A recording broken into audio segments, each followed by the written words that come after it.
और ऐसे ही संकेत हमास भी ने भी दे दिए। बंधकों की रिहाई पर इजराइल से डील कर रहे हमास ने बड़ी धमकी भी दे दी।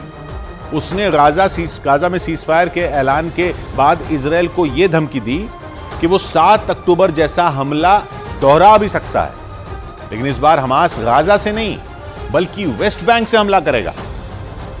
और इसके लिए हमास के छात्र संगठन ने सोशल मीडिया पर कई पोस्ट भी शेयर की और 7 अक्टूबर जैसे हमले दोहराने की धमकी दी। जहां एक तरफ हमास गाजा में शांति के लिए समझौते पर बात कर रहा है, तो वहीं दूसरी तरफ वो वेस्ट बैंक के लोगों को इजराइल के खिलाफ हमला करने के लिए उकसा भी रहा। हमास की एक पोस्ट में कुछ लड़ाके घात लगाकर इजराइल के इलाकों के करीब खड़े दिखाई दिए और उस पर लिखा था कि हमारे सैनिक हमले का इंतजार कर रहे हैं। वहीं एक दूसरी पोस्ट में कुछ लड़ाके चेहरे पर नकाब पहने नजर आए, जो इजराइल के इलाकों में हमला करने के लिए एक बाढ़ को पार करते हुए दिखे। इस तस्वीर के साथ हमास ने लिखा कि इजराइल के इलाके हमारा टारगेट है और हमें मिलकर उन इलाकों पर धावा बोलना है। हमास की तरफ से की गई इन पोस्ट का मतलब साफ है कि हमास गाजा में युद्ध विराम तो चाहता है, लेकिन इजराइल की तरह वो भी इस जंग को खत्म नहीं करना चाहता और इसीलिए उसने एक बार फिर इजराइल को हमले की धमकी दे दी।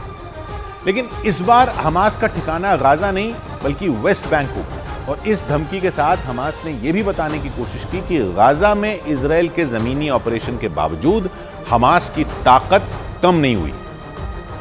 जो वेस्ट बैंक में काफी एक्टिव है और वेस्ट बैंक के लोगों को इजराइल के खिलाफ उकसा रहा है, क्योंकि 7 अक्टूबर को हमास ने इजराइल में घुसकर जो कत्लेआम मचाया था, उसके बाद नेतन्याहू ने हमास के खात्मे की कसम खा ली थी और इजराइल की सेना ने गाजा में घुसकर ताबड़तोड़ हमले कर दिए, जिसकी वजह से हमास के ज्यादातर ठिकाने तबाह हो गए। ऐसे में हमास ने अब वेस्ट बैंक को अपना नया ठिकाना बना लिया है और हमास वहीं से इजराइल के खिलाफ नए हमले की तैयारी कर रहा है। हालांकि वेस्ट बैंक के 60% इलाके पर इजराइल का कब्जा है, लेकिन उन इलाकों में फिलिस्तीनी नागरिकों के शरणार्थी कैंप भी मौजूद है और उनमें रहने वाले लोग इजराइल के खिलाफ और फिलिस्तीन के साथ हैं। इसी वजह से हमास को लगता है कि उन इलाकों से इजराइल पर हमला करना उसके लिए आसान होगा। लेकिन इजराइल इतनी आसानी से हमास का ये प्लान कामयाब नहीं होने देगा, क्योंकि इजराइल पूरे वेस्ट बैंक पर सिर्फ अपना ही कब्जा चाहता है और इसके लिए वो आए दिन वेस्ट बैंक में हमले करता रहता है।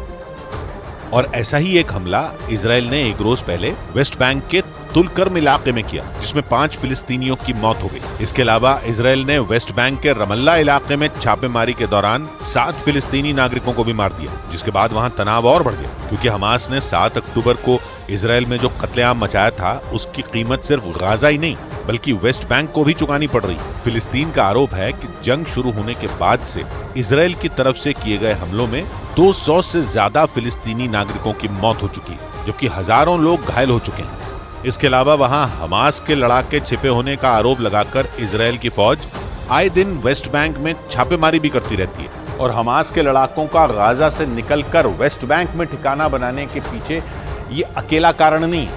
बल्कि माना जा रहा है कि लगातार हो रही बमबारी की वजह से गाजा के आम लोगों का गुस्सा भी अब हमास पर फूटने लगा